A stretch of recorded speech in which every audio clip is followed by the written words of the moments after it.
Hey guys, so a couple of years ago I did a vlog where I talked about my car issues, mostly through the year 2018. It was very long, and by the end it didn't really have a happy ending. The ending wasn't sad, but I basically spent 40 minutes going over all the shit that happened with my car. It kept breaking, I spent thousands of dollars of fixing it, I bought a new car, I spent money fixing that, killed that car, and then I ended it on kind of a cliffhanger, which, well, that's where I was at the time. But a lot has happened over the last 2 years, and thankfully, even though this video will have a lot of ups and downs, it does actually have a happy ending. So while I will complain and give a few fuck yous to some places that screwed me over, just know I am in a much better place now than I was at the end of 2018. So when we last left off, it was shortly before Thanksgiving. I had recently nearly had a heart attack when my car wouldn't start, but thankfully a jump start from my neighbor recharged that battery so that I could get it going. Oddly enough, later on I would have to do the same for one of my other neighbors, have to give him a jump. Not the same neighbor, he actually moved away last year, but it's just passing on good deeds that make humanity worth saving, I guess. But anyway, the 2008 Chrysler that I killed was still in the parking lot. We were trying to find a way to get up to my uncle's place, 3 hours away. I didn't mention this last time, but I felt really guilty about just leaving it there in the parking lot. You see, this parking lot, each complex has its own set number of spaces, and this building has 10 parking spots and 8 single-person rooms. I'm certain there are more than one person living in other rooms, but I won't get into that. So we only have 2 extra spaces, and I was the asshole taking up one of them with a dead car. But anyway, we go through the rest of 2018. I'm still driving the Corolla everywhere. No more problems, really, with it. But then we get into 2019, and I noticed something. I don't know if any of you remember, but January 2019 was very, very, very cold. We actually had what was called the polar vortex. For a few days, it was dangerously cold. I think people died. But unfortunately, I still had to go to work. But I noticed during those very, very cold days, whenever I went over a bump, which was quite often because Pennsylvania roads suck, the car felt like it just fell a little. It's hard to explain. You know when you go over a bump, the car will jolt a little? Well, here it basically felt like I was going over a speed bump at 50 miles an hour. The shocks basically just were not working. And you could hear the spare tire in the back, which was not fastened in right, hit the floor. It was scary. It was at this point I'm like, okay, I don't care how expensive it is. I want a new car. But I still had the Chrysler. Could I get that fixed? No. No, I couldn't. I went through the rest of winter driving the Corolla, and once we get into April, I talked it over with my dad, and we both agreed it probably wasn't worth saving, even though it really was just the ending. Given that it had been outside all winter, completely idle, who knew what else could have gone wrong with it? And there still were other problems with it that I was planning to fix, like this little clanking that I think was the air conditioning. So we both said, yeah, it's probably better to just sell for scrap and try and get a new car. So now I have to get rid of this thing. I contacted, I think, close to a dozen different companies that would buy the damn thing. Some of them wouldn't take it. Some would give me literally $25 for it. And I'm like, no. Half the damn thing is brand new. New tires, the entire outside of the car is nice. It's really just the engine. Long story short, I managed to sell it for about $150. So the car that cost me $2,100 to buy and then about $1,500 to fix, and that's kind of just a rough estimate. I got 150 goddamn bucks for it. Whatever, they came and took it, and I burned every single piece of paper having to do with that car. The sales papers, all the mechanic bills, even the fucking manual. I burned. Just like I did those Atlas Shrugged DVDs. I did not want one memory of that stupid Chrysler. And just a quick side story, going back a little bit to the first day of February 2019, I was actually pulling out of my parking space and I accidentally backed into another car. This was entirely my fault. I wasn't paying attention, but this woman was having none of it. She yelled at me, and she was an older Spanish woman. She was not giving me any mercy for a little bit. I mean, she eventually calmed down. I gave her my information and eventually had to deal with that, but now I always look when I'm pulling out. So anyway, it's April, the Chrysler is gone, and we get into May, and I'm like, I want a new car. I just got my tax return, I've been saving money, I want a new car. So we get into May, and I go up to my parents to get one. I did not trust myself to buy a new car by myself. I go with my dad. We went to a few places. One place. Oh, this place. There was a car. It was a 2013. I can't remember the type of car it was or the brand. But it was one of the cheapest things I've ever seen. Like, seriously, the Corolla was more modern. And that was a 96. This was a 2013. I mean, it ran fine.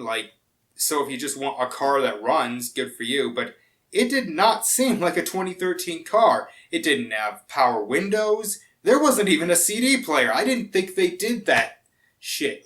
After 2003. It was small. It was dirty. I think I remember there were shoes in the back or socks. And this thing still cost over $6,000. I mean, if this thing were like $1,000, fine. But $6,000? Yeah, just because it doesn't have the issues my Corolla has, functioning-wise, doesn't mean I'm spending money on this. So we found this place in New York State. I've said this before.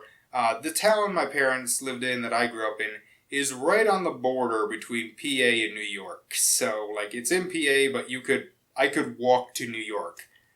I don't want to give the name because I have no anger towards them, but I find a 2011 Hyundai Sonata.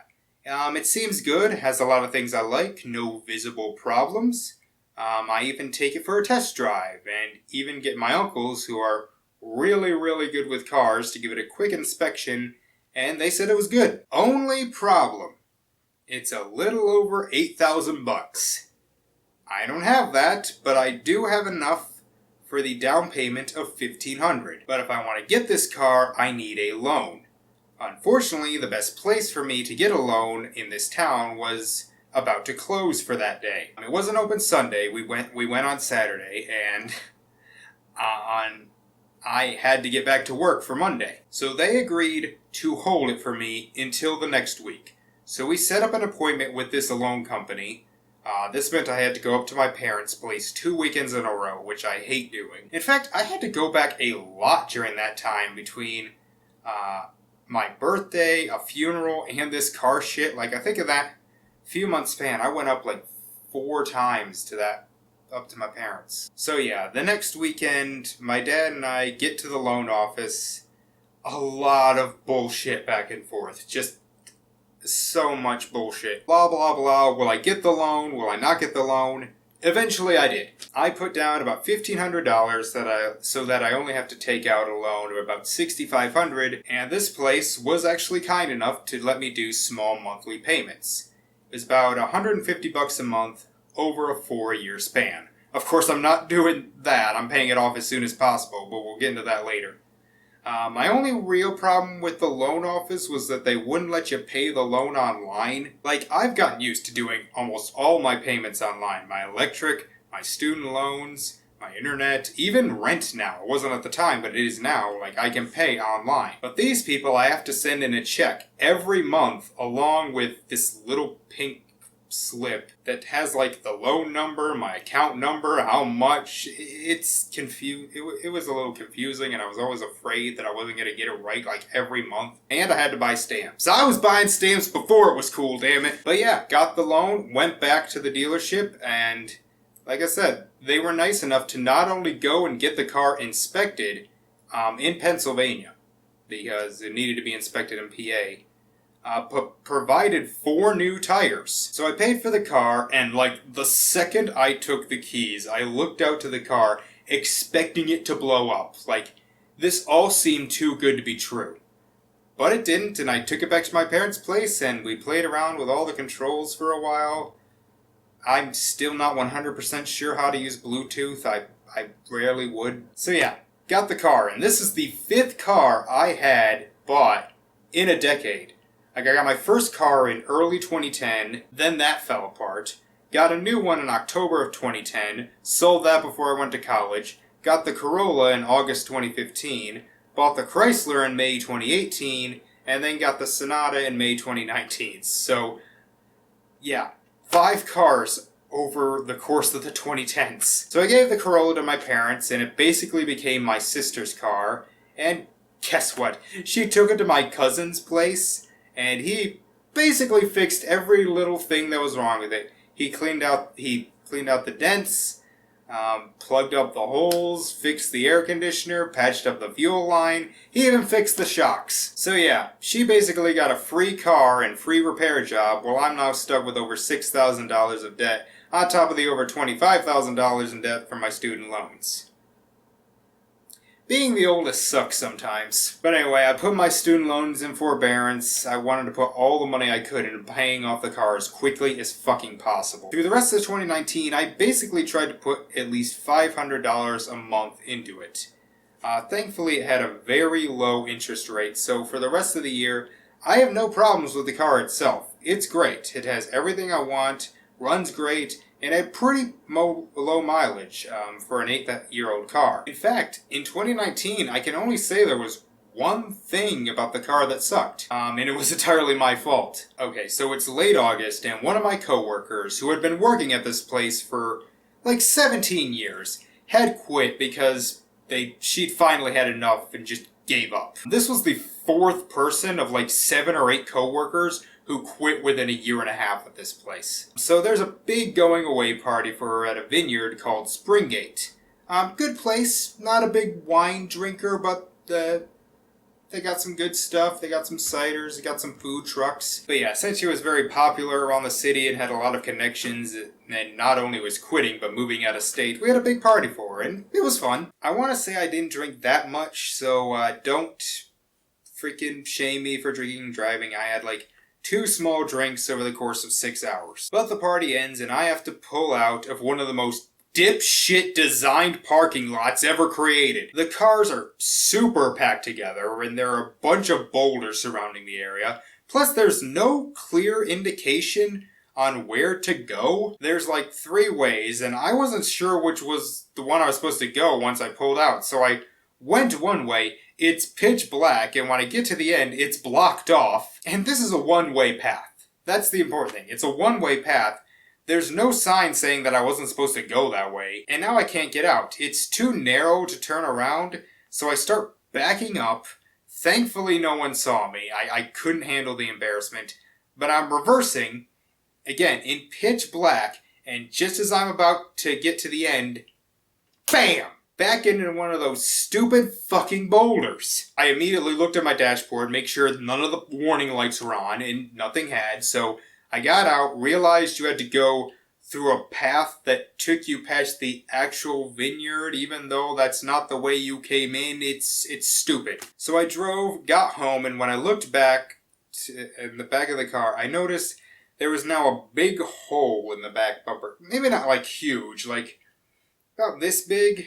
So I'm annoyed and a little just angry, but it doesn't stop the car from running. So I just put some tape over it, which was way harder than you think, and went about my life. The only other problem was when the weather started getting cold, the dashboard would tell me that the tire pressure was low, and I had never had a car tell me that before. So being the mature adult that I am, I handled it with all the calm, reasonable... I'm just kidding, I nearly had a panic attack. Like, my brain was telling me, this is it. The tire's gonna go flat, you're gonna go get it replaced, and they'll tell you that the car has all of the problems and you're gonna lose everything. That's kinda how my brain works now because of all my car bullshit in 2016 and 2018. Of course, that didn't happen. I went to AutoZone, got a digital tire pressure gauge, found out that the tires needed air, filled them at sheets, and then the light went off, and everything was fine. Yeah, for those of you who don't know, when it gets cold very quickly, your tire pressures might decrease a lot, so keep an eye out for that, I guess. So I made it through 2019, and even the rest of winter, surprisingly, with no car problems. But of course, sometimes life has to throw you a curveball. But like I said, this does have a happy ending. Okay, so it's late April. I get in my car and once again see the tire pressure light is on. I don't think much of it. The temperature had been fluctuating a lot, so I get the gauge out and see all 4 tires need some air. Especially the back 2, which were very low. But I fill them up, the light goes off, no problem. So the next day, I'm heading to work again, and what do you know? The tire pressure light is on again! And at this point, I'm a little scared. Yeah, the weather was still pretty cool, especially for late April, but it's never been this bad. So I check them all again, and it appears to only be the back right tire that was low. So I fill it, light goes off, okay. So it's the weekend, and since I'm not going anywhere, given that the country is in the middle of a fucking pandemic, and I have to stay inside as much as possible, I spend a lot of time worrying about the tire. When the sun rises, I go outside, turn on the car, lo and behold, tire pressure light is on again. I check the tires, and yes, it's the back right tire. I look at it, and just on top, I see a little screw lodged right in the tire. Now, thankfully, it was lodged in a way so that air was leaking very, very slowly out.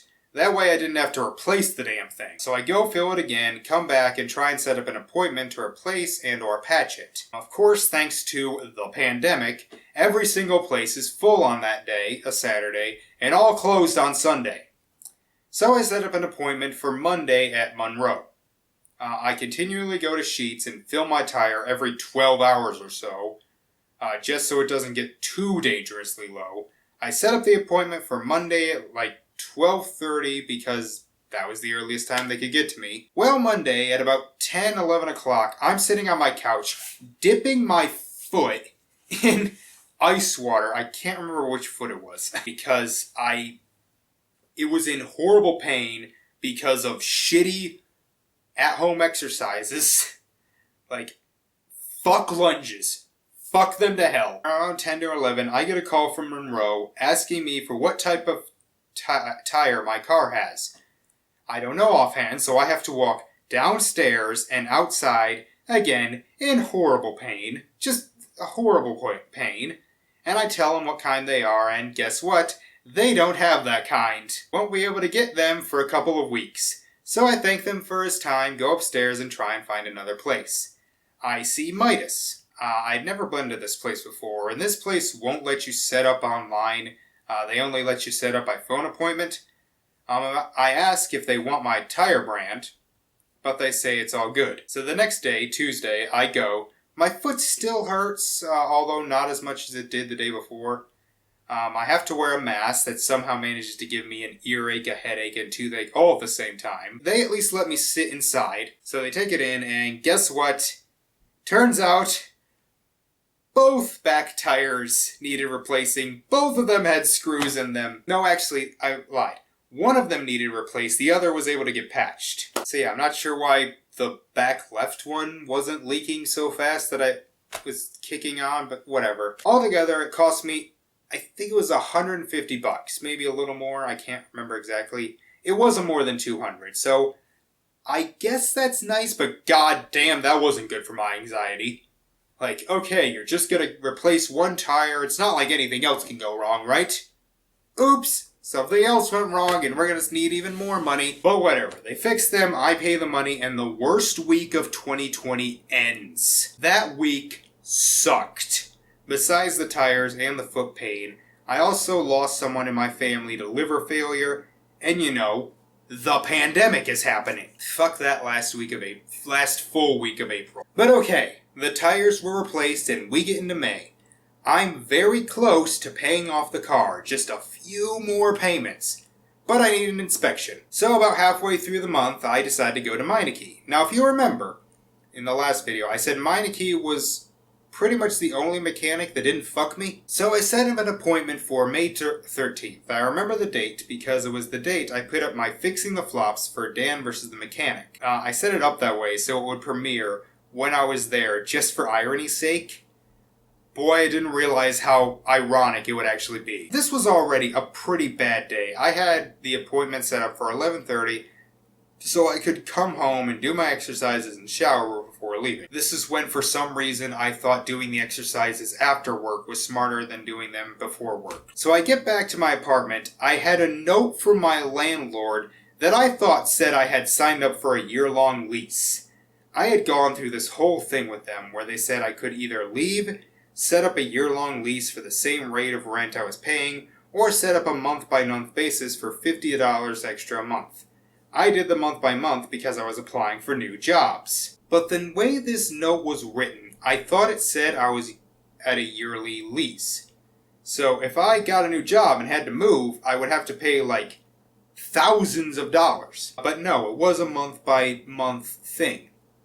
They just suck at everything. But whatever, I go to Meineke, and unlike Midas, they would not let you stay in the building while they worked on the car due to the pandemic, which, fair, I'm not going to act like it's not, so I go in, and they need both my insurance information and registration. Both are expired. And they hadn't sent me new ones due to the pandemic. Thankfully, the registration was good due to the pandemic. Seeing a pattern here? So they would take the expired registration, but not the expired insurance. So I had to call Progressive, and after about a 10 to 15 minute call, again, me in a mask, sweating, they were able to send new insurance card via email. After a long thing with that, it took them 10 minutes for the email to show up. We're just sitting there in front of the computer. He's refreshing it, waiting for it to show up. But eventually they got it, and so all's good, and I leave. Now I'm stuck downtown, and normally I would go right across the street to the mall. Sometimes I'll see a movie, sometimes I'll just hang around 2nd and Charles, but due to the pandemic, it was closed. So since I hadn't eaten, I go down to Sheetz, which is only about a 10 to 20 minute walk, get a wrap and a couple of their big chocolate chip cookies because dieting. I'm listening to stuff on my tablet, I eat, I walk. I'm back just across the street and I decide to sit. But eventually I get a text, and it's Meineke with a report, and I needed to replace the rear brake pads. So I went over. He explains that one of the brake pads has a tear, and while not really dangerous, they couldn't pass me without replacing both of them, despite the other one being in perfect condition. I don't know if that's how it works. It's probably not, just another way mechanics try to fuck you over. So he says altogether it's about a $450 bill. I say fine and leave. I have nowhere to go. I'm full. There's nothing open downtown, so I just sit outside. Sometimes it's so hot that I'm sweating. Sometimes it's cold enough I have to put on my hoodie. May in this town is weird. He said it would take about an hour, but after an hour it still wasn't done. I'm just standing out there, walking out back, listening to stuff on my tablet, and finally they finish. I think it was an hour and a half, hour 45. I pay, go home, sleep, and now I can say, Meineke, fuck you. I take back every nice thing I said about you. You suck just as much as those other mechanics that fucked me over. But anyway, that's where the really bad stuff ends. I paid off the car in June, and so far only one other thing has happened. You see, my front left headlight went out, so I went to Advanced Auto Parts to get a new one. And it took me an hour to get this thing in. First, I spent a long time replacing the wrong one. Because of this model, there's 2 entries for the headlights and the high beams, so I was basically replacing the perfectly fine high beams that are apparently the same freaking brand. I don't know how that works. I feel they should be different. And then when I realized my mistake, I kept putting in the bad one, the one that was broken, into the highlight beam. So I'm coming back, starting the car, trying to turn it on. I'm thinking that either I'm doing something wrong, it's something wrong with the system, or they gave me a bad headlight, and eventually I realized my mistake. I'm just about to give up and just be like, fuck it. I don't care anymore. It's Saturday, it's like 1 o'clock, I just want to go home, and I'm kind of hungry, but I didn't eat because I'm on a diet. But then I'm like, okay, am I doing the wrong one? And I tried it, put it in, went up, turned on the lights, they're on, and I actually laughed. Like, this is objectively funny. Like, just objectively speaking, that is funny. So I laughed, and I'm like, whatever, it's done. So, yeah, and that's it. I hope to have no other car problems through the rest of the year. I will have to get my oil changed sometime, probably before Thanksgiving. I'm filming this in October. I still want to get the back bumper patched up. I don't want to replace the whole thing. I'm hoping to maybe cut out the part that's sticking out and place some tape over it so it doesn't look so ugly. But even if I don't, whatever. I just need this car to last me till I finish paying off my student loans. If I press the send button on my final loan and then the car blows up, I'll be fine with it. I mean, I'll be a little upset, but it's like, okay, at least you waited. So yeah, a much, much happier ending this time, and hopefully I'll never have to make another one of these again. Next year I'll probably do a weight loss one of these. I really hope to talk about that sometime. But anyway, don't trust any mechanics ever. They're all bad. They're all bad. Watch when you're pulling out so you don't hit old Spanish women who will yell at you. But anyway, that's all I got. So, thank you all for watching. See you next time. Bye.